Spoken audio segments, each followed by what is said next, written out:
আসসালামু আলাইকুম রহমতুল্লাহি ওয়াবারাকাত। রমাদান শেষে, শাহরু রমাদান যখন শেষ হয়, দীর্ঘ এক মাস আল্লাহ রব্বুল আলমিনের এই মহান নেয়ামত যখন আমরা লাভ করে থাকি, তখন এর শুকরিয়া স্বরূপ আল্লাহ রব্বুল আলমিন আমাদের জন্য ঈদের ব্যবস্থা করেছেন। এবং ওই ঈদের দিনের সবচেয়ে গুরুত্বপূর্ণ ইবাদত আল্লাহ রব্বুল আলমিনের শুকরিয়া স্বরূপ 2 রাকাত সলাতুল ঈদ আদায় করা। এটি একটি গুরুত্বপূর্ণ ইবাদত।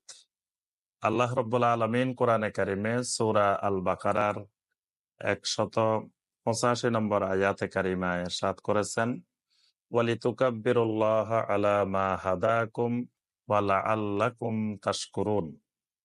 রমাদানের সকল হুকুম আহকাম বিধিবিধান বর্ণনা করার পরে আল্লাহ রব্বুল আলমিন বলেন, ওয়ালিতুকমিলুল ইদ্দাহ, আল্লাহ পাক তোমাদেরকে যে সুযোগ দিয়েছেন ইদ্দত পূর্ণ করার, অর্থাৎ রমাদান মাস পূর্ণ করার, পূর্ণ এক মাস সিয়াম পালন করার।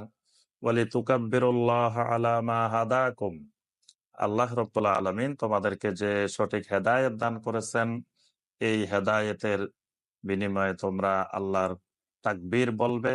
ওয়ালা আল্লাকুম তাশকুরুন, এবং তোমরা আল্লাহ রাব্বুল আলামিনের শুকর গুজার করবে। এই শুকর গুজারেরই একটি মাধ্যম হলো সলাতুল ঈদ। পহেলা শাওয়াল তারিখে যখন এই ঈদের চাঁদ উদিত হবে, তখন থেকে তাকবীর বলা আরম্ভ হবে। ঈদের সলাতের আগ পর্যন্তই তাকবীর বলতে থাকবো আমরা। এই সময়ে পুরুষেরা উচ্চ স্বরে এবং নারীরা আস্তে আস্তে অনুচ্চ স্বরে তাকবীর বলতে থাকবে।